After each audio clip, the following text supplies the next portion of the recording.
otro libro de él, que es La Scheherazade en su desarrollo, y pues ahora pues, muy contentos de tenerlo de vuelta en muy poco tiempo, con una novela. Entonces pues, bueno, vamos a escuchar de qué se trata. Bienvenidos. Gracias. Pues buenas noches, muchas gracias a todos y a todas por su presencia. Tenemos preparada una lectura y un poco de charla entre amigos. La idea es sobre todo que sea esto en confianza. Efectivamente, esta es una novela que viene recién salida del horno, aunque trabajada desde hace algunos años. A diferencia del otro libro que tuve oportunidad de presentar aquí con la librería, fue justamente, el otro es una tesis doctoral, ¿no? Entonces el corte es mucho o totalmente académico, y aquí pues nos estamos como dando chance de meterle a eso que es la novela, ¿no? Y de darle un poquito de idea, de posibilidad de ficción, de sueño, de imagen, de darle un poquito más de libertad al texto. Tuve la oportunidad y la gran fortuna de que pues Nora se animara a decir, yo hablo, yo cuento acerca de la novela sin haber conocido ni a la novela ni al autor. Entonces pues la verdad es que ha sido muy rico platicar con ella y le soy muy agradecido. Muchas gracias Nora, muchas gracias también a la librería, muchas gracias por todo esto José, y pues aquí estamos para dar inicio. Bueno, que sí, al contrario, gracias a ti Samuel, gracias a todos por estar aquí en la noche. Conocí a Samuel en el más reciente aniversario de esta librería, aquí en esta sala precisamente, con una lectura maravillosa de dos amigas poetas, Guadalupe Ángela y Araceli Mancilla. Y cuando vi entrar a Samuel por esa puerta dije, este es un forastero. Uno piensa que conoce a todo el mundo aquí en Oaxaca. Y luego en este rolar de interlocutores de las fiestas que se hacen después de oír a poetas como ellas, pues después de 2 minutos de hablar dije, no, pues sí es un forastero. Es un ciudadano del mundo, Samuel. Y así como Juan, el héroe de su novela, definió su vida por casualidad, en donde su dedo pudo parar ese hemisferio. Así también por el dedazo de José Molina, que estamos aquí esta noche todos reunidos. Muchas gracias, José Molina. Y ya después platiqué con él estos minutos y nunca más lo volví a ver en mucho tiempo, ¿no? Y me mandó por PDF 2 capítulos de su libro. Y cuando abrí el PDF, la primera cosa que vi fue este amarillo, como el sol.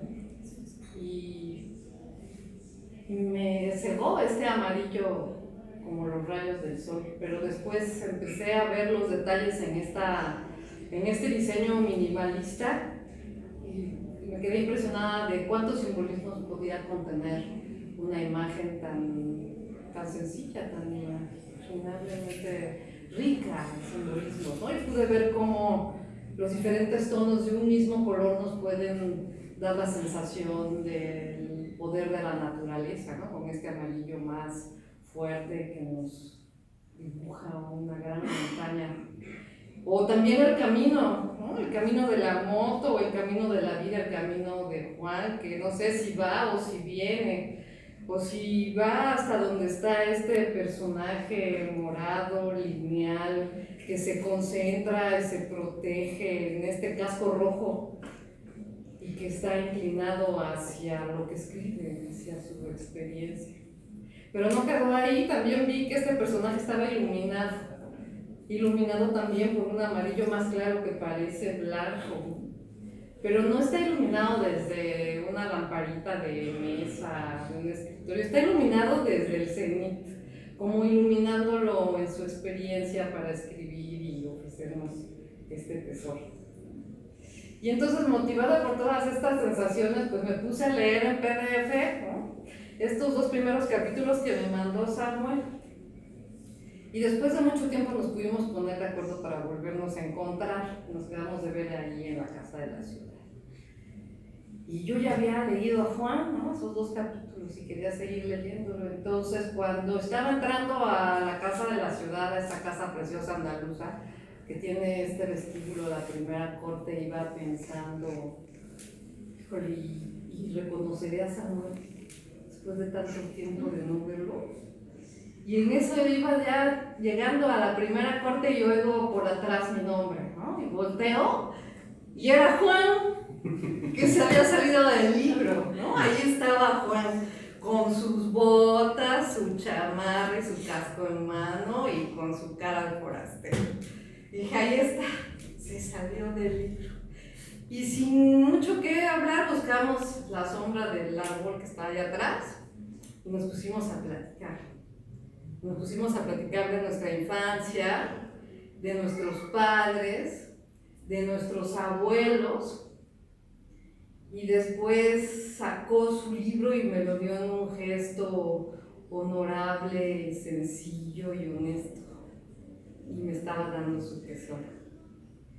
Y entonces cuando vi el libro así al vivo, hice lo que hice ahorita y lo volteé. Y entonces vi la parte de atrás que yo no conocía, en el PDF no venía, ¿no?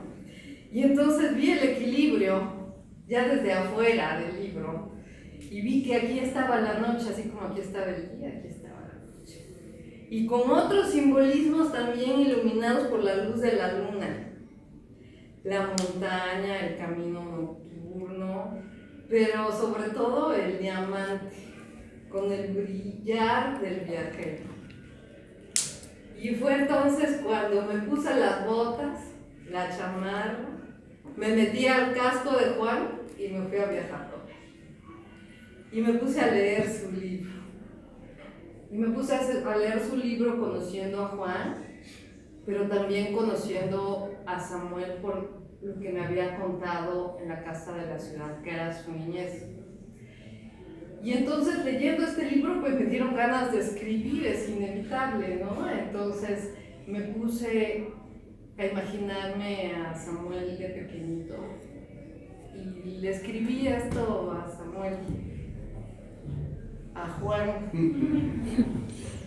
La primera cosa a la que pensé cuando Samuel me contó su infancia, pensé que tal vez así habría sido Voltaire, ese niño viajador, observador de la naturaleza, amante de las aventuras ilustradas en cómics infantiles, tenido de vivenciales reales en países tan lejanos, experiencias que iban esculpiendo un niño en un futuro adulto abierto al mundo, sin miedo de vivirlo y experimentarlo, un ciudadano del mundo, que igual podía conversar con extranjeros desconocidos que con su abuelo, con quien en contubernio se preparaba para la sobrevivencia, llevando siempre en el pecho la herencia cultural de su padre, un hombre sensible a la naturaleza humana, a la preservación de las culturas del mundo. Y entonces Samuel es lo que nos regala en este libro, el viaje que inició desde que era niño.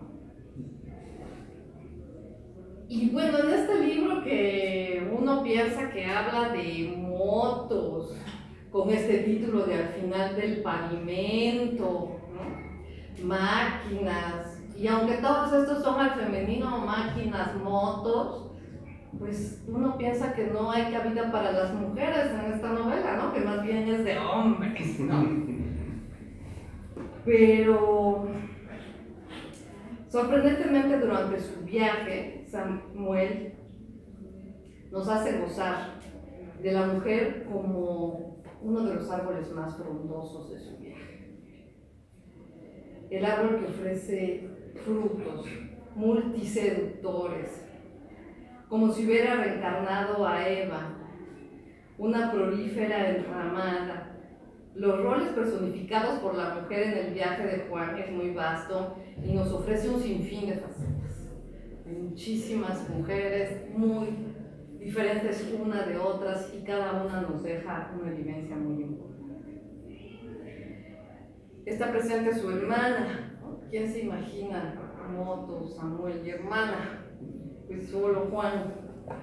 Podemos encontrar entre las líneas a una hermana, a un amante, una amiga o hasta una mujer desconocida, compañera y cómplice, con la que se comparte la experiencia de la vida más allá del seno familiar.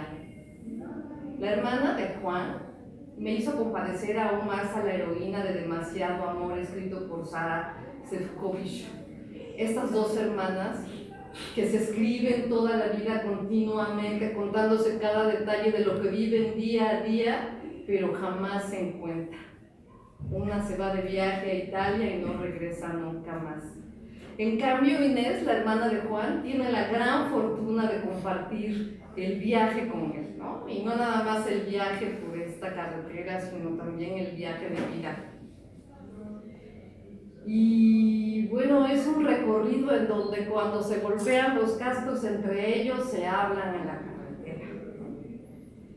También se gozan durante un breve descanso con olor a hierba para mitigar el cansancio y el hambre. La hermana de Juan es una compañera intermitente en la novela, no está siempre. También hay muchas otras mujeres que se lo encuentran. Pero Juan se vuelve un nutriente de ella en ese momento y para toda su vida. Pero también la mujer de Juan es la Leda atómica de Dalí, no solo su hermana.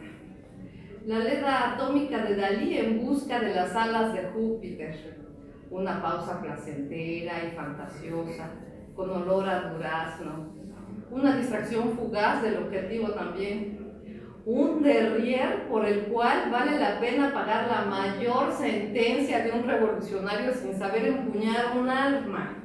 Y estoy evocando sus palabras. La mujer es también el sinónimo de casa, un ente por sí mismo, con su propio viaje, mientras viaja a su lado. Y aquí hay un párrafo que motivó este pensamiento, que está en la página número 9, que lo podemos leer juntos para que vayamos conociendo el viaje por el que nos lleva Juan en su novela. Claro, con gusto. Dice, habla de una agente aduanal que se encuentra en el camino, bueno, no en el camino, en realidad entrando a la frontera de Chile, y se encuentra con ella, y justamente después de hacer el papeleo formal, la chilena por ahí pasa una nota con el papel, ¿no?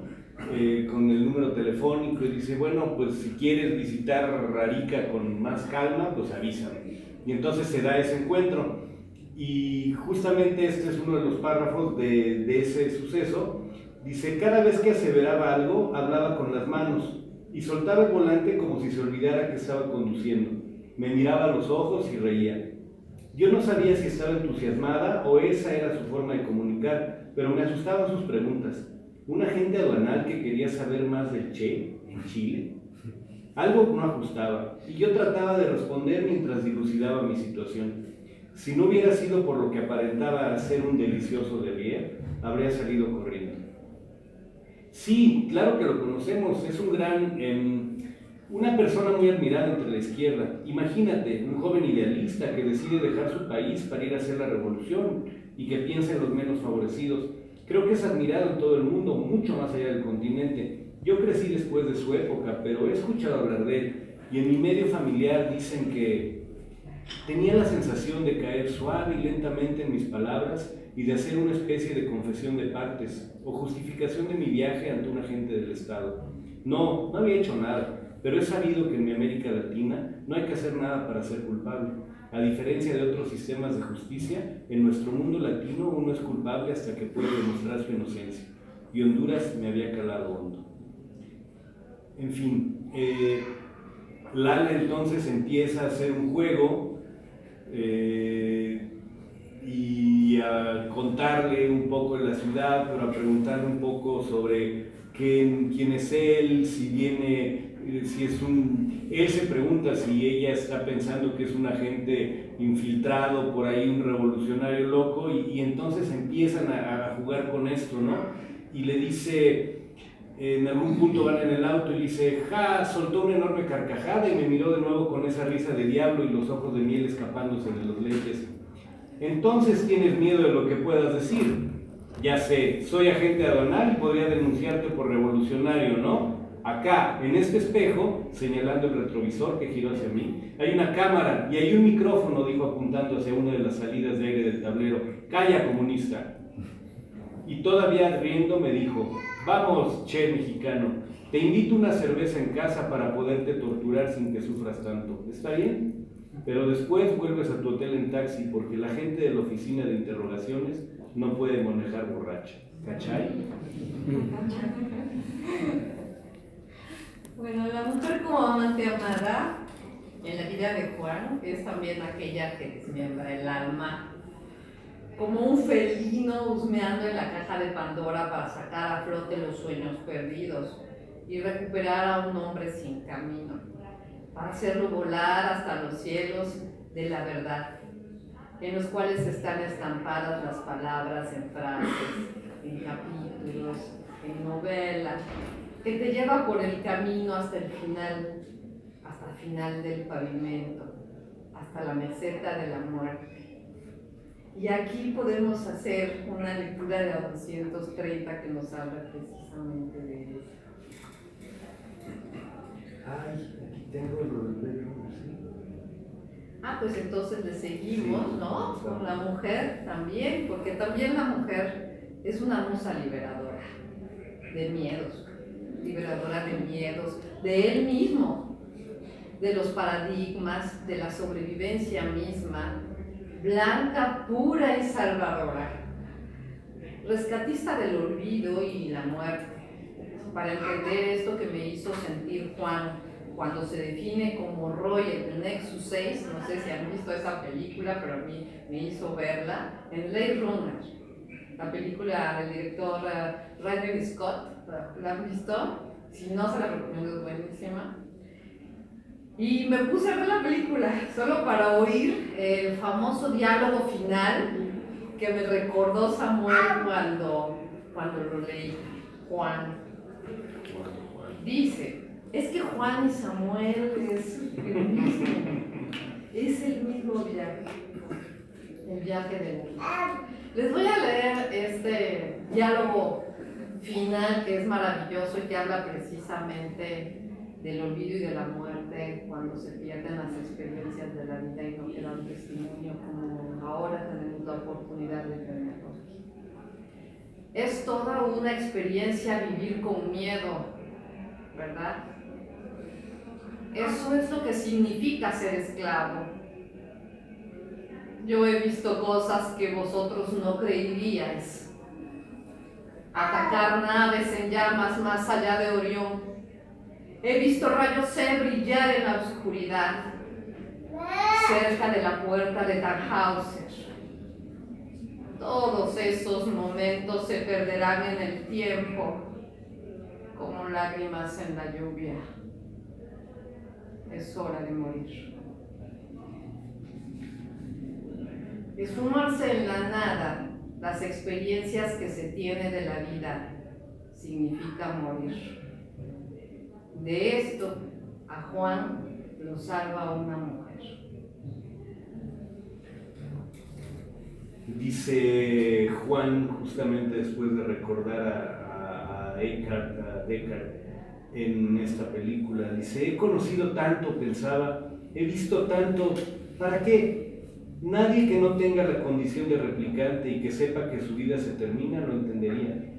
Para el resto todo es mecánico. Hacer sin pensar, tener sin saber por qué, vivir para sin saber para qué.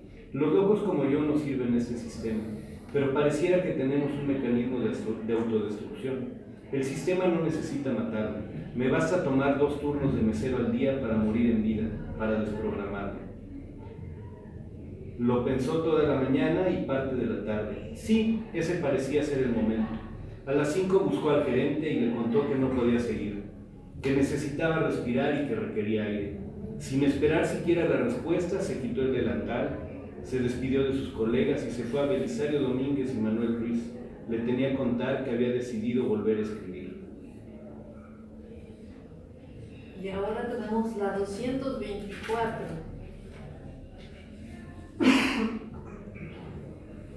Y entonces hablamos de Mía. Mía es un personaje que aparece por ahí en la vida de Juan y más o menos es descrita de este modo. Dice: Mía fue como un verdadero ventarrón de enero en Oaxaca. Entró por el este, pasó a través de las ventanas desprevenidas, distraídas, abiertas, y levantó todo lo que pendía de pasadores, de hilos frágiles y de falsos paradigmas. El huracán Mía, como dio Juan en apodarla, desconfiguró todo a su paso.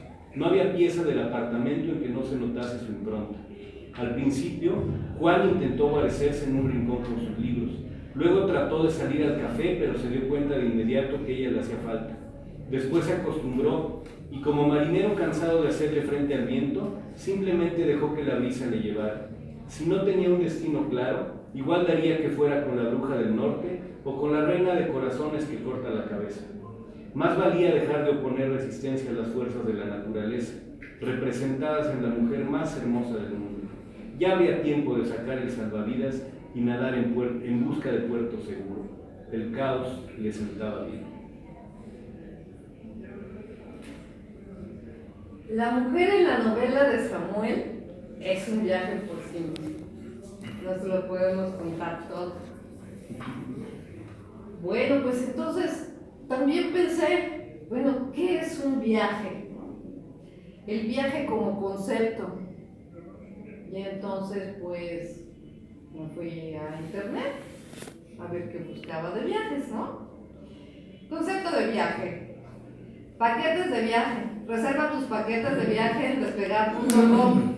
www.despegar.com MX paquetes. La mejor oferta de paquetes de viajes baratos está en despegar.com. Descubre paquetes turísticos económicos y reserva el mejor precio. Paquetes todo incluido. Paquetes a Cancún, paquetes a Acapulco, pero este es el mejor, Despegar.com, viajes baratos y experiencias únicas de viaje. Esta fue la mejor. Pero después termina diciendo, para otros usos de este término, véase en desambiguación. Y entonces busqué otros conceptos. Y decía, viaje es el cambio en la ubicación de las personas que se realiza a través de los medios de transporte, ya sean mecánicos o de tracción animal o el viaje realizado propiamente a pie. Y entonces también pensé, bueno, cuando se planea un viaje, la primera cosa que uno toma también en consideración pues es el oro más precioso que tenemos, que no podemos guardar en las maletas, que es el tiempo. Nunca tenemos tiempo de viajar, a lo mejor tenemos dinero porque estamos trabajando mucho, pero no tenemos tiempo. Y como tenemos tiempo, no tenemos dinero. Así es. Y entonces, para no buscar tiempo, bueno, el tiempo nosotros lo dividimos por jornadas, ¿no? Por días. Vamos a ver qué cosa dice jornada en internet. Día, el periodo de tiempo que equivale a 24 horas. Tiempo de duración de un trabajo diario. Camino que se anda regularmente en un día de viaje. Entonces dije, ya estamos más cerca, ¿no? El tiempo nos acerca al viaje. Camino o viaje, aunque sea de un día. Pues ya vamos más cerca. Expedición militar. Época veraniega en que oficialmente se traslada el cuerpo diplomático a residencia distinta de la capital. Y también algún ministro para mantener las relaciones con aquel. En la obra escénica, que también la vida es un teatro, es una escena, en la obra escénica, cada uno de sus actos. Tránsito del alma de esta vida a la eterna. Esa me gustó más. Tiempo de la vida y fin de ella. Viaje que los reyes hacían a los sitios reales. Tiempo que residían en alguno de estos sitios. Tirada de unos 1500 pliegos que se hacían antiguamente en un día, hablando de impresión. Y la última, la número 13, lance, ocasión o circunstancia. No obstante estas definiciones vengan de los medios digitales, la definición de tiempo nos acerca más a lo que puede ser una definición de viaje. El tiempo y el espacio están estrechamente relacionados en el viaje. Después de haber leído todos estos significados de jornada, pude confirmarme que el verdadero bien que gastamos cuando viajamos, bien gastamos o mal gastamos, es nuestro tiempo, nuestra vida. Bueno, pues ninguno de los significados que encontramos anteriormente de viaje en despegar.com, ninguno de estos significados hablan sobre el viaje como concepto realmente, ¿no? El viaje por la vida, el viaje vertiginoso del amor, aquel de las frustraciones y sueños perdidos, el viaje como la búsqueda de la experiencia, de lo desconocido del mundo, la búsqueda de nosotros mismos, como transformación del ser, ya que uno es uno cuando sale de viaje, pero ya no es el mismo cuando uno regresa, es uno muy diferente. El viaje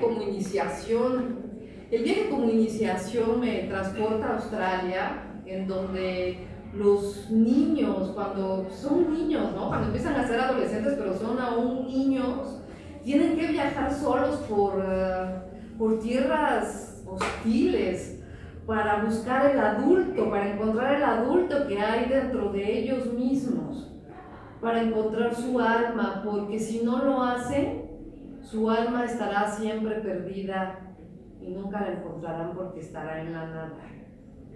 Y entonces también me puse a pensar que en nuestros tiempos y en nuestras civilizaciones modernas, pues también el viaje es una iniciación muchas veces, ¿no? Yo ya soy grande y fuerte y me puedo ir de viaje solo, mamá, ¿no? Y agarramos las maletas y nos vamos de viaje, solos. También es la búsqueda de la madurez y la búsqueda del alma, pero en estos tiempos cibernéticos, pues no, el alma siempre está con nosotros, dentro de nosotros, entonces es casi como que una cosa absurda, ¿no? Lo decimos a la computadora y como pareceríamos como un cachorrito que se está mordiendo siempre la colita tratando de encontrarse a sí mismo, ¿no? Pero también esta búsqueda puede ser la ocasión de un encuentro, ¿no? No siempre de nosotros mismos, también podemos encontrar a alguien que pueda ser digno de recordarse y que nos cambie toda la vida y ¿por qué no hasta escribirse siempre la correspondencia que lleve parte de nuestro ser a otro ser, como las hermanas de tanto amor que comentaba hace un momento, que se escribieron toda la vida sin encontrarse?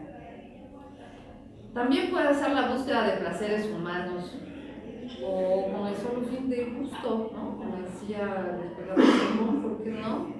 De comer cosas insospechadas, de beber una bebida caliente en el inclemente frío, de sentir el aire de la libertad en nuestros cabellos, el oír de nuestros pasos solitarios que rugen entre las piedras, el sentirse derrier del cuerpo, el derretir del cuerpo entre la inmensidad de la naturaleza, conocer el mundo para saber la potencia del universo y lo pequeño que somos, pequeño de nuestro cuerpo, aunque lo sintamos magnificado después de una vivencia de viaje. Y también, ¿por qué no vivir el anonimato, vivir el ser ninguno en esas ciudades en las que nadie nos conoce? Este viaje, le comentaba a Samuel, este viaje de Juan, me llevó a ordenar algunas cosas, también de mis viajes personales, ¿no? De búsqueda, de placer, de encuentros, y me llevó al viajero, al Tao del viajero de la India. Hasta allá me llevó Samuel, hasta allá me llevó Juan en su motocicleta. El viajero es la chispa del viaje. El viajero eres tú, el viajero soy yo. El viajero lo pregona el hinduismo. Y cuando el alma se siente complacida por el concepto de viaje, Juan nos sacude el alma con la frase: algún día el viaje terminará por perder su sentido de lo desconocido. ¿De dónde nace este viaje? Entonces me pregunté. Y entonces pues leí casualmente la parte de atrás, la portada, la contraportada que dice así, se los voy a leer tal como dice. En una reunión con amigos, Juan prometió que festejaría sus 30 años en donde el globo terráqueo que descansaba sobre la mesa le indicara. Lo giró, puso el dedo y la suerte quiso que el lugar fuera la Patagonia. Eran los felices 20 y todo parecía fácil. ¿No es esto crearse un mito desde la vista de la mente primitiva, tal y como lo hizo Paul Bol desde el Escorpión? ¿No? Dejar el futuro al mero caso, inventando su propio mito. Ser un viajante en un viaje, aventura de la cual no sabremos nunca si hay regreso. Por cierto, también me vino la curiosidad y busqué en internet viajante, ¿qué decía? Y decía nombre común: persona que por oficio viaja y visita comercios y empresas para ofrecer y presentar los productos de la empresa a la que representa. Y yo me pregunté, ¿la empresa de Juan es su vida misma?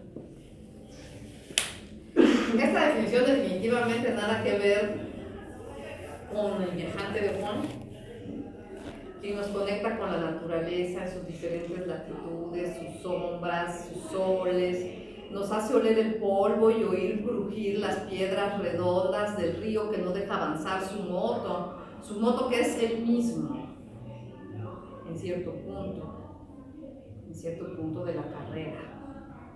Su moto que lo lleva, en el que se vuelve uno de esos viajeros del Escorpión de Paul Bol, que se vuelve un observador de los seres que habitan en la tierra, respetuosos de su silencio, para después irse a otros lugares en busca del tesoro, del agua, del conocimiento. Bueno, pues también esta definición de viajante no tiene nada que ver con otra de las mujeres de esta novela que se llama Inés, la hermana de Juan. Viajera que encuentra en el viaje la ocasión perfecta para reconocer a su hermano y dar un lugar importante a los recuerdos que tenía de sus padres y aplicarlos como experiencia vivida en ese momento y desde ese momento para siempre.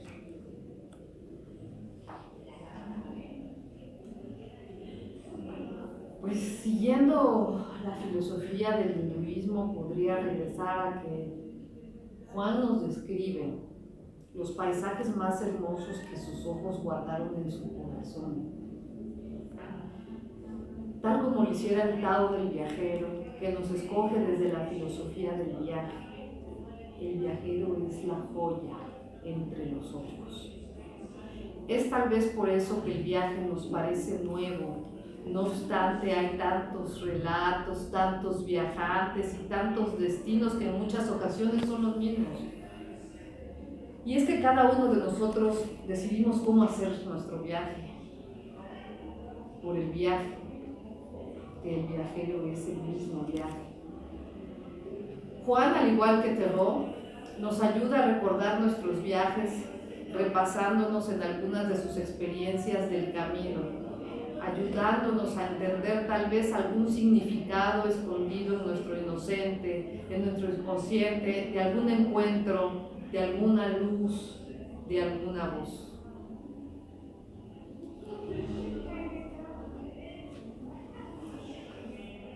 Bueno, quisiera saber también qué piensa uno, qué piensan los demás cuando nos ven en otros países. Dirán, es mexicano. Porque nosotros a veces cuando vemos a algunos extranjeros por la calle, ¿no? Pensamos, es alemán, será chino. Y tratamos de descifrar sus rasgos para saber de qué países lejanos llegan, ¿no?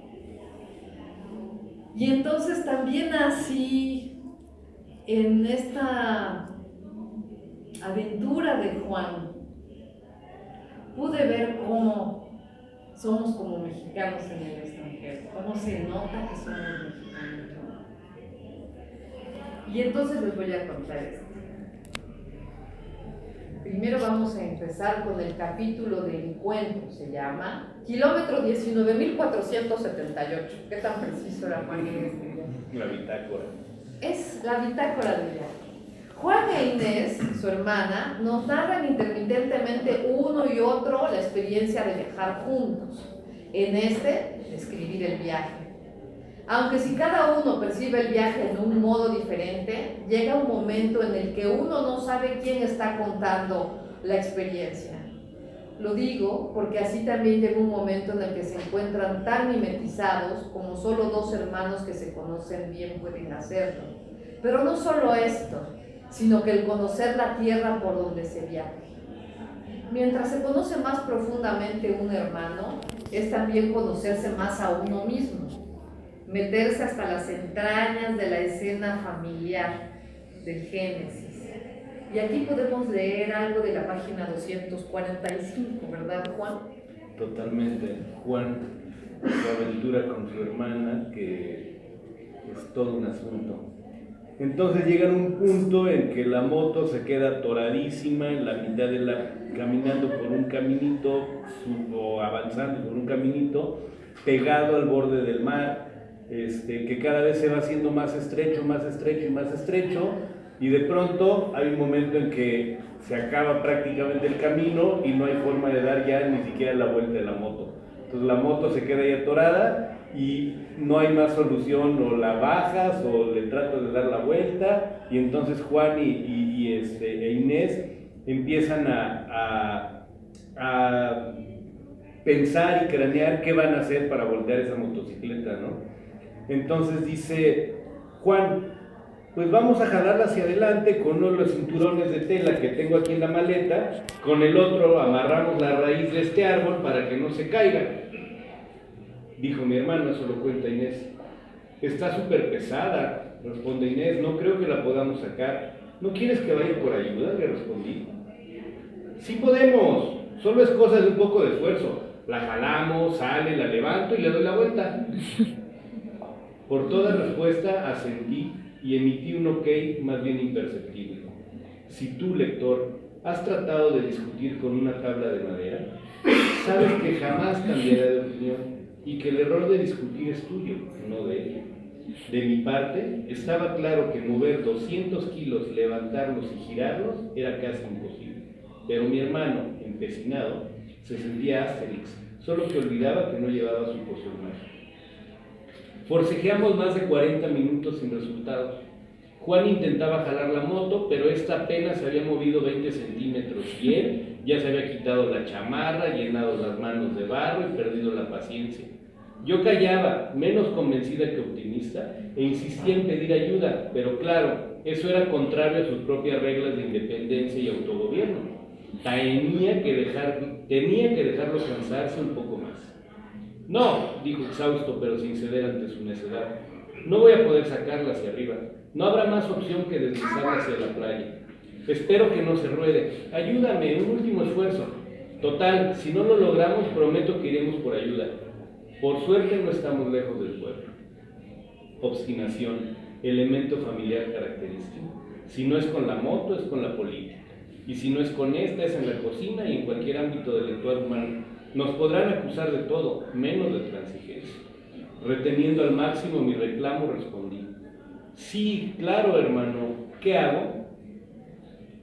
Solo sostén este cinturón y trata de soltarlo poco a poco. En la medida que voy haciendo la cama para que baje la moto suavemente y que no se vaya a voltear, Si te jala muy fuerte, no trates de detenerla porque es demasiado pesada. Lo sueltas y dejas que se caiga, ni modo. Responde Inés. Ok, ni cagando podrían mis 50 kilos detener la caída libre de 200. Sabía que lo soltaría en cuanto sintiera el primer tirón. Como pudo, fue haciendo que la moto se deslizara. Primero la parte trasera y después la delantera unos centímetros. Y así continuó hasta que logró depositarla en la playa. La misma arena desmoronada ayudó a construir la pequeña cama que amortiguó la bajada. ¡Ajá! ¡Lo logramos! Ahora viene lo bueno, salir con la moto de esta playa rocosa. La génesis, la familia. La familia sin necesidades. Bueno, pues también un viaje es la oportunidad para hacer relaciones internacionales, ¿no? Y entonces el conocer a personas de otras partes del mundo, de otras culturas, algunas tan diferentes a las nuestras, nos hace inevitablemente compararnos nosotros mismos, ¿no? Y sorpresivamente descubrirnos en el inconsciente y entonces ser más conscientes de aquellas actitudes que nos caracterizan, no solo como individuos, sino como una entera cultura. No cabe duda que en el modo de viajar se refleja la filosofía de vida. En el capítulo El Encuentro, Juan nos relata el encuentro con su hermana y como un cambio definitivo de viaje, pero no solo es el viaje, sino también el viaje por la vida. Y también nos cuenta otros tipos de encuentros que lo hacen autoconocerse. Sí, conocerse a sí mismo y a la cultura de la que procede, que en un párrafo nos cuenta esto, en la 241. Entonces se preguntan, conocen a Jerv, un alemán.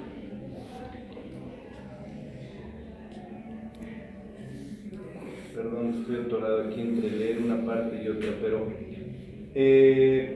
Jerv es un alemán que lleva viajando por la Patagonia, su motocicleta la deja durante 15 días, viaja durante 15 días, regresa a Alemania a trabajar y después vuelve cuando tiene sus siguientes vacaciones para seguir recorriendo la Patagonia, y esa es su forma de viaje.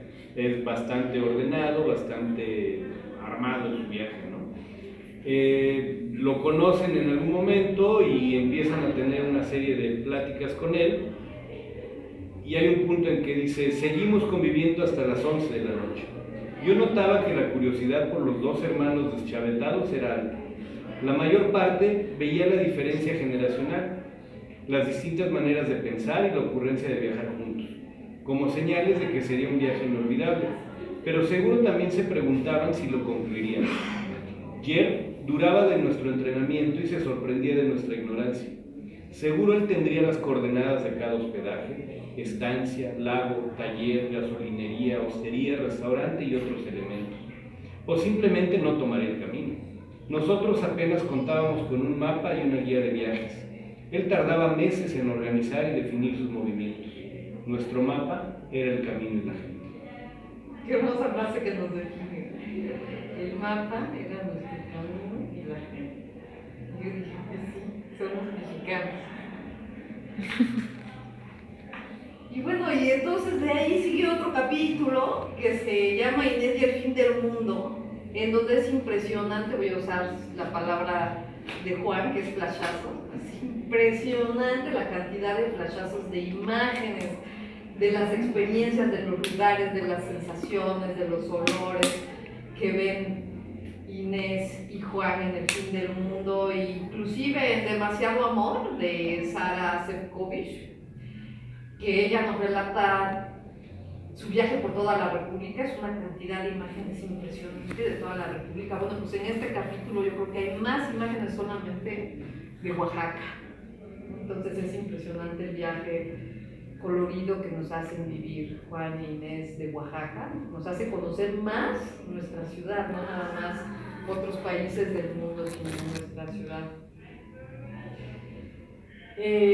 Bueno, también sus relatos son de dificultades, ¿no? No todo es goce en el viaje, y este viaje también nos revela la fortaleza que tiene Juan, la fortaleza que crece ya estando en tierras tan lejanas, este gran compromiso de Juan, este gran imán que para él significa la Patagonia, la meseta de la muerte, el fin del mundo, el viaje como finalidad de vida, razón por la que su corazón y su mente trabajaron tanto tiempo al unísono, sincronizados como la máquina de un reloj.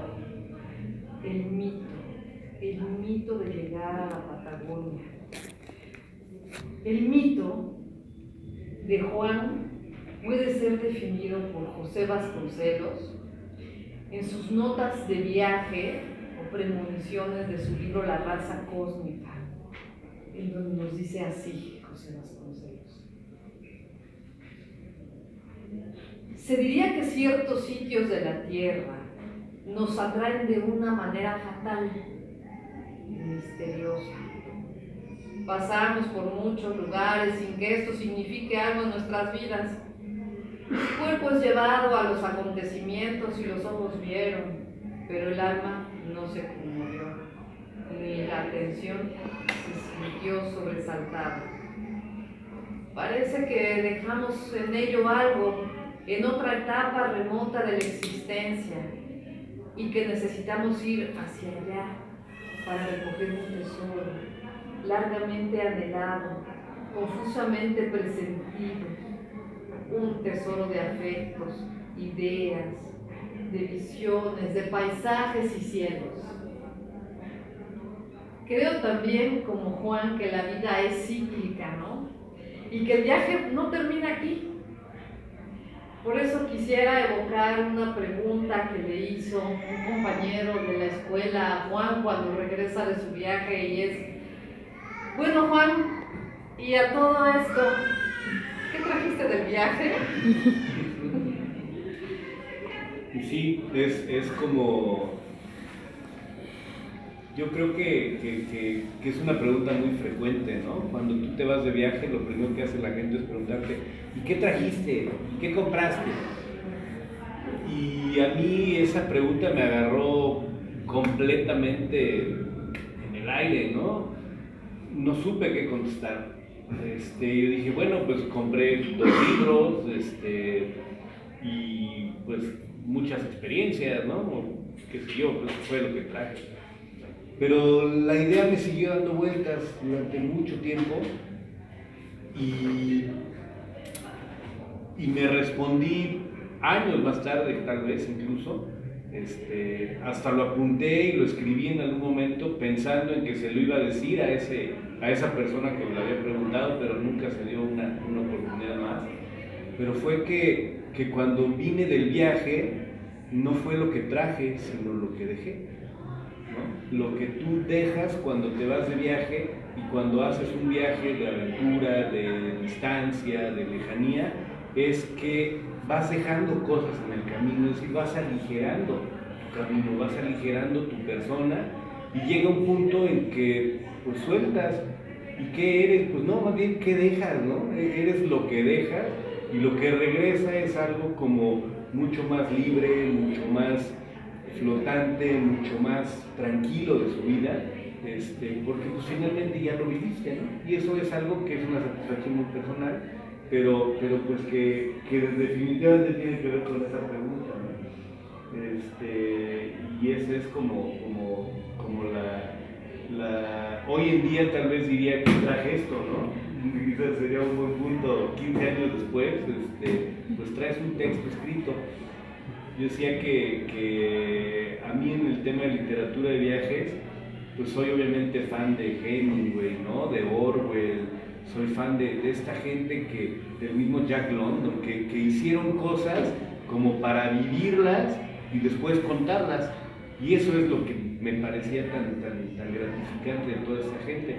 Entonces un poco la idea es, pues ok, fuiste y lo puedes contar, por lo menos en parte, o lo que tú puedes contar de esto, ¿no? Pero sí en el tema de la literatura de viajes, y aquí es donde se hizo esta mezcla, porque hay una primera parte que tiene que ver con el viaje en sí mismo, es un monólogo, ¿no? Es una persona que viaja en solitario en una motocicleta dentro del casco. El casco, digo yo, el elemento más representativo de la individualidad humana, ¿no? Te metes a tu casco y no sabes qué pasa allá afuera, te quedas con tus ideas acá adentro, entonces avanzas por ese camino. Entonces hay una parte que tiene que ver con ese monólogo, y hay otro segmento en el libro que justamente lo que habla es de cómo viene esa reflexión, ese pensamiento y esa enorme pregunta que es: ¿qué te trajiste de todo esto? Sí, yo pienso que a veces la gente no se da cuenta de la magnitud de las preguntas que le hacen cuando regresa de un viaje, y alivianarse de los pesos que comenta Samuel, pues precisamente en el Tao del Viajero, el mismo viene que es bien sabio ir por el viaje, hacer el viaje libre de peso. Entonces creo que se gana también tanta sabiduría. Y si Samuel se fue, Juan se fue liberando de pesos, creo que también fue enriqueciéndose de experiencia, porque nos narra todos esos placeres de los 5 sentidos.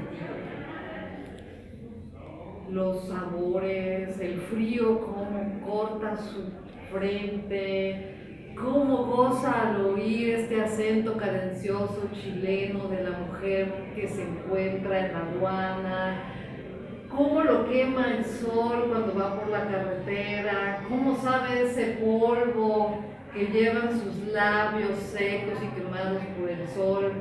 Nos va contando cómo sus 5 sentidos van absorbiendo y disfrutando y sufriendo este viaje. Y eso es como nos va enriqueciendo a nosotros mismos cuando vamos viajando con él. Y me recordó también la experiencia de Ítalo Calvino cuando vino a Oaxaca, que viajó por el valle de Oaxaca, viajó en carreta, en burro, a pie, y nos describía también estas calles polvosas. Y tenía la intención de escribir 5 relatos que nos descifraran también este placer de los 5 sentidos, de cómo iba disfrutando él Oaxaca con sus 5 sentidos. Y además en donde él nos describe como ser sin alma con ojos de obsidiana. Y entonces eso es precisamente lo que hacen los hombres sabios por la vida, irse aligerando de los pesos, y compartiendo las experiencias y reaccionando a estas preguntas tan difíciles, compartiendo su historia. Y bueno, creo que vale la pena estas 380 y tantas páginas que nos regala de su vida, de su trayecto. Y yo ya quiero conocer a Inés y a Mía y a todas aquellas y aquellos que se encontró Samuel y Juan, porque es el mismo. Y es nosotros mismos, que te vas identificando en el camino. Sí, el viaje, ¿no? Yo una de las cosas que siempre le dije es que al final, pues viajar es una decisión, ¿no? O sea, a veces decimos que no podemos, pero más que no podemos es un asunto de decidir en un momento. Y me acuerdo, creo que es Bioy Cáceres también, ¿no? El que dice en uno de sus cuentos, dice, y entonces un día cogí mis maletas, simplemente dejé a la gorda, se dice, dejé al esposo, dejé a la gorda, salí por la puerta y nunca más volví, ¿no? Entonces simplemente tomó la decisión de hacerlo, tomar la decisión de salir y moverse, y ahí es donde a mí me parece que si alguna idea detrás del libro hay, pues es que me encantaría que hubiera más viajeros en el mundo, ¿no? O sea, que la gente tuviera más esa oportunidad de darse chance de recorrer, de viajar, de descubrir, porque pues obviamente eso paga 1000 veces más en experiencia que lo que uno puede estudiar, ¿no? Leer y trabajar, pero bueno, son decisiones de la vida. Así que bueno, pues no sé si quisieran comentar algo, si hubiese alguna idea, algún pimponeo por ahí. Hay quien ya medio lo ha leído, hay quien ha leído los 2 primeros capítulos, hay quien seguramente no ha leído nada, pero pues adelante si quieren hacer algún comentario. Javier. A mí ese en particular, yo te lo hice hacer ver y te lo escribí, ¿no? Me gustó la forma en cómo vas describiendo todo, te hace sentir parte de ese viaje. Y también lo que comentan cuando llegas a la aduana en Chile, ¿no? A mí me causó exageradamente demasiada felicidad y gracia cuando dices, no lo puedo creer, mi primer cita apenas pasando la aduana, ¿no? Eso me encantó, me fascinó. Y dije, es así, de toda la narrativa que tienes, y te hace parte de ese viaje, ¿no? Porque hasta me lo imaginé, ¿no? Caminando con cierto temor, cómo vas, que te preguntas, después cuando te vas también, que obviamente lo que comentan, que te deja el número de teléfono, dice, si quieres salir, llámame, ¿no? Entonces, después ya cuando van en el carro, te empiezan a preguntar, cosas así, ¿no? Es muy divertido, la verdad, esos primeros capítulos me gustaron, y gracias también por la dedicatoria del libro, que también se lo regalé a mi esposa. Pero sí, me gustó, me fascinó esa parte, muy divertido. Gracias. Sí, sí, es cierto. El narrar de Juan su viaje es muy fluido, te lleva, solo te vas viajando con él. Y así también es el paso de un personaje a otro, es tan fluido que no te das cuenta cuándo es él, cuándo es Inés, cuándo es la mujer de la aduana, cuándo es el amigo de Inés que los lleva a conocer Oaxaca. Y es un poco como el viaje de Paul Gauguin, ¿no? Cuando escribe este libro del Festival de los Trenes, en el que va viajando de un tren, se sube a un tren y se sube a otro y se sube a otro, y va viendo la vida pasar por una ventana. Pero a diferencia de Juan, del Festival de los Trenes, Juan sí lleva una meta. Y es disciplinado y tempranero, sale muy temprano en la mañana, porque quiere llegar hasta su mito, a la Patagonia. Y entonces va tan lejos, viaja tanto, pero no te das cuenta, porque es tan fluido, tienes razón, en eso yo también coincido contigo. Es un viaje corto de aquí a la Patagonia. Sí, hay algo que yo traté de evitar, y era justo convertirlo en un libro para motociclistas, ¿no? Eso que dijiste, creo que no está logrado todavía acá, pero bueno, hay una parte que es la esencia que tampoco te puedes quitar muchas veces de encima, pero sí trataba de ser algo que contara más acerca del viaje, que hablara más acerca del viaje. Por supuesto que el viaje a la Patagonia es para mí un punto de quiebre en la vida, pero que había algo más en el viaje, ¿no? Y eso, ese descubrir y todo, me atreví a contar acerca de Oaxaca desde la vista de ese forastero también, ¿no? Y ahorita que dijo Nora acerca de este personaje de las cantinas, me gustaría leer nada más un par de párrafos que me parece que también son como, dice, está Inés en Oaxaca de visita, años después de ese viaje, ¿no? Y dice, una de las excursiones más entretenidas que hicieron Inés, Juan y Mía fue la salida con Jaime, el maestro de las cantinas. Un tipo de 1,50 m, melena larga y labia prolífica que siempre estaba rodeado de amigos. Bohemio puro, lector empecinado y amante del Oaxaca profundo. Había pasado años en Estados Unidos haciendo cualquier tipo de trabajo y al menos un lustro en Europa como profesor de salsa. Pero nada le hacía olvidar su tierra. Mis tlayudas, los nenguanitos, piedrazos, chapulines, mezcalito de tepestate y ese molito que hace la tía Nelena, nunca los encontré en ninguna de las güeras despampanantes que me chichifaba bailando salsa. Buenas pa'l petate, pero malas pa'l metate, mi hermano. Y uno tiene que decidir, ¿no? Coger es de vez en cuando, pero comer es para toda la vida.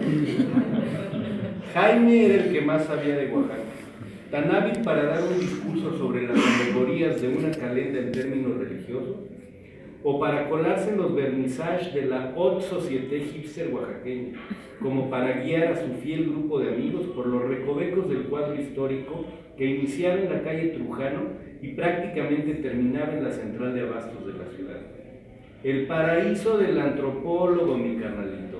El Oaxaca que no conocerás en los tours de a 300 ni caminando con tu mochila en plena Guelaguetza.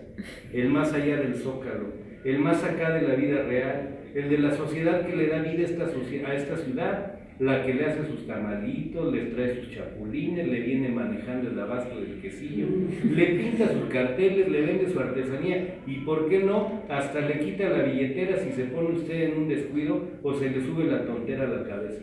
Véngase para acá, que le tenemos la mejor oferta de bares, cerveza y mojarra frita.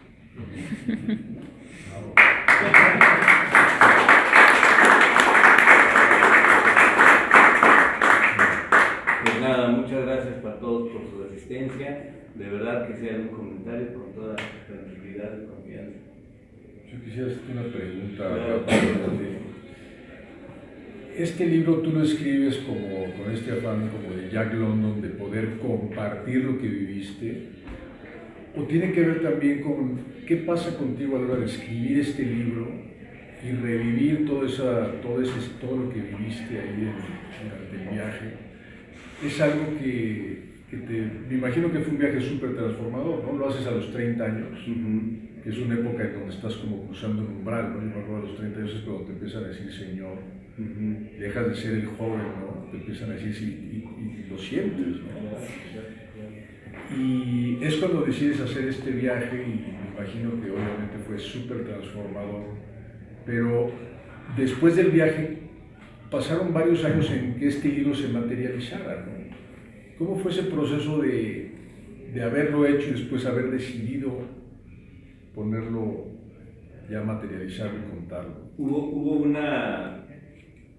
una parte de la... Es decir, este viaje lo hice, efectivamente regresé como choqueado de lo que veía en el mundo exterior, ¿no? Porque además, pues era... ahí Juan se cuenta también, ¿no? Era un niño bien de ciudad, entonces pues se la pasaba bien, se iba de reventón y todo, pero de pronto el viaje fue así como ese parteaguas que dice, oye, hay otra cosa en el mundo, ¿no? Hay otras cosas de aquel lado y piensa en lo que estás.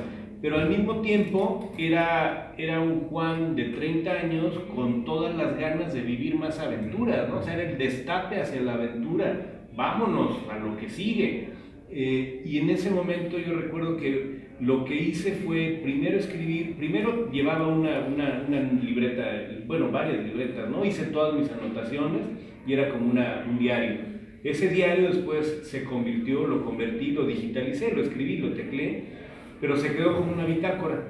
Y eran, no sé, 100 páginas, 120 páginas de una bitácora que olía motociclista, sonaba motociclista y se leía un motociclista, ¿no? Entonces, sí tuve un arranque en un momento de acercarme a un par de personas para decirles, oye, ¿les gusta esto? ¿Se puede imprimir? Y básicamente nadie me peló. Entonces dije, bueno, pues ya, ahí se queda. Y en ese momento también fue un punto en el que yo salí de México para irme a vivir a otros lugares, etcétera, etcétera. Entonces, me acuerdo que dentro de esa versión original de Bitácora, yo había escrito una vez, porque decidí viajar para tener 1000 historias que contar, en lugar de ser como el viejo que cuenta 1000 veces la misma historia. Entonces, de algún modo me había también negado esa oportunidad de contar esa historia, ¿no? De decir, no, yo quiero ir por más aventuras. Llegaron los 40, 45 y de pronto creo que es un momento en que he empezado a voltear hacia atrás y a decir, bueno, pues ¿qué pasó aquí, no? ¿Cómo estuvo esto? Y ahí aparece este manuscrito otra vez y así como dices, pues tal vez sí hay algo que contar de esto, ¿no? Y una gran pregunta, porque también dices, oye, el viaje fue hace 15 años, ¿no? O sea, no vengo llegando de la Patagonia y les voy a contar qué hice, ¿no? Es un viaje que se hizo hace 15 años, dices, ¿realmente valdrá la pena contarlo? ¿Tendrá una validez contemporánea en este momento? No había Google Maps, no había GPS, muchas de las carreteras que hoy en día ya están pavimentadas eran de terracería, ¿no? La ruta 40 era mítica en esa época porque es una ruta que va pegada a la cordillera andina desde Bariloche, bueno, empieza desde la parte norte de Argentina, ¿no? Pero digamos que la parte fuerte es desde Bariloche hasta Ushuaia, pero es una ruta que va pegada a los Andes, entonces tienes toda la fuerza de los vientos, tienes vientos de 120 kilómetros por hora, 110, toda la moto te mueve, te cae, era pura terracería, y además terracería de piedras muy gruesas, donde incluso lo que pasa por ahí son muchos camiones de carga y marcan en el camino sus líneas. Entonces, entre eso, el viento y el frío y todo, pues estás como en una muy incómodo para el viaje, ¿no? Pero bueno, eso es un poco la historia y la respuesta, ¿no? El momento de contarlo llegó, así como, pues este es el momento de contarlo, pero también había que agregarle algo más allá de la motocicleta, ¿no? Había que agregar qué había pasado estos últimos 15 años, por qué se había quedado guardado eso. Sí, de hecho, vi la secuencia que hacías de viaje, el sentido del viaje, el concepto del viaje, y luego la sustancia que es el tiempo, eso es el viaje, ¿sí? A la pregunta que te hacen cuando llegas, y que es una bisagra la pregunta, ¿qué le dijiste, no? Dijiste algo que a mí lo tomé así, primeramente, efectivamente lo que vas dejando en el viaje, en el tránsito de donde eres, pero cuando tú vuelves, también lo que dejaste. Entonces, eso nos lleva a la memoria. O sea, ahí viene esta secuencia ahora del viaje, el tiempo y la memoria, ¿no? Y efectivamente cuando viajas, está eso que está ahí, que creo que es la memoria, y que cada quien sabe lo que va a hacer con esa memoria. Efectivamente puedes contar historias, puedes escribir libros, puedes hacer café, platicar con ellos, pero la memoria está ahí del viaje. Y en este sentido, ese es el otro elemento fundamental del viaje, es el viaje, el tiempo y la memoria. Sí, claro, me encanta, sí, ¿no? La memoria pues es también algo que tienes ahí y que también creo que, o sea, yo en la medida que bajaba por la Patagonia me encontraba cada vez más y más motociclistas, ¿no? Porque se hace como un embudo y después queda nada más la ruta 3 y la ruta 40. Entonces, yo quería llegar para Navidad, no es cierto, para Año Nuevo, ¿no? Entonces, pero te das cuenta que detrás de ti o al lado de ti o enfrente de ti hay otros 30 motociclistas que quieren llegar para final de año y vivir el Año Nuevo en la Patagonia, ¿no? Porque pues ese es el emblema. Y bueno, eso marca, y lo que quería decir es que hay muchas historias ahí, ¿no? Hay miles de historias. Lo que hace falta es gente que las quiera contar. Hoy en día nos hace cada vez más falta gente que las quiera leer también, ¿no? Porque estamos en un mundo mucho más inmediato. Pero sí, y ahí es donde creo que la memoria tiene ese rol tan importante, y también de darnos chance de ponerlo por escrito, ¿no? De querer compartir. Y ahí está el Nexus, y ahí está Ridley Scott, y ahí está Blade Runner, que habla un poco de eso, ¿no? Todo lo que, el mundo de la ficción, pero que allá lejos, en otros lugares, hay gente que ya vio algo, y que todo eso se va a perder como información porque nadie lo ha contado, o nadie lo puede decir. Y que va todos esos detalles, ¿no? Finalmente, ¿no? Es como, incluso, tú te vas, digamos, un año de Oaxaca, y luego cuando regresas, después de ese año, ves que cambió. Pero si te quedas durante el año, sí te vas a dar cuenta de los cambios, pero de una manera muy diferente. Cuando regresas dices, wow, ya no es la misma, y yo soy el mismo, y yo soy la misma. Entonces te das cuenta que todos los cambios son imperceptibles. O sea, vamos a hablar, la vida es cuántica, como ya, pero tú ves esos cambios imperceptibles, estoy hablando de esa materia, de todos esos cambios pequeñitos, microscópicos, que están ahí permanentemente, y que el viaje te permite eso. En el viaje estás en todos esos pequeños detalles, destellos de luz, palabras. O sea, ¿por qué? Porque de alguna manera hay algo también orgánico que te permite jugar con todo esto neuronal, corporal, territorial. Entonces, te llenan de tantas cosas,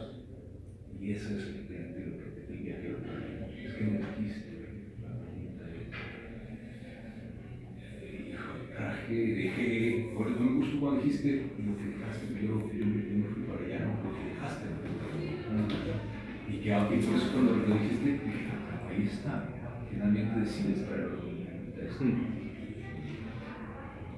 Aquí está el Tao. Gracias. Gracias. Tenemos un mezcalito, una botanita, por favor. Adelante, siempre. Creo que algo que también puedo mencionar es de que el libro tiene un precio especial hoy, entonces pues por favor aprovechen. Posteriormente quedan ejemplares aquí en la librería, pero pues ya a precio normal y todo lo que hoy es cuando. Muchas gracias. Gracias, José. Gracias.